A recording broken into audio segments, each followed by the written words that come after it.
Hi guys, welcome back to my channel. Thank you so much for joining me today. Today I'm going to be talking you through how I made my pegboard. So let's get started. First of all, you'll need to cut your pegboard down to size. I got this in Woodworkers in South Dublin and it was perfect for what I need to do. Next, I'm going to tape off some diagonal stripes.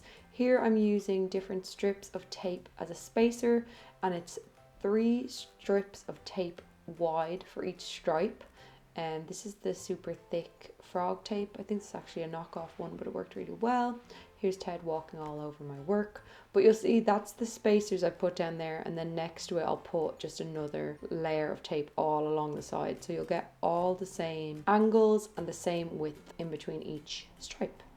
So I primed the stripes with a white primer, and now I'm going in with my different colors. I'm using Montana spray paints here in lots of different colors, and the neon pink is Rust-Oleum.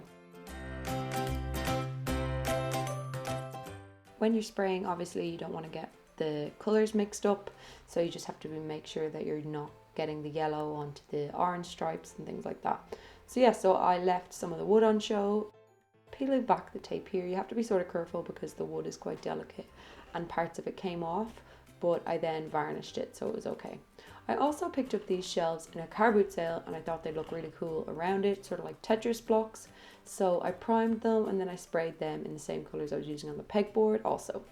Now you'll get to see the finished pegboard. So here it is all sprayed, and while I had it propped up like this, I also varnished it just to make sure it lasted. My dad did the next part because I see it as one of the boring jobs. So we cut down some wooden 2x1s to size.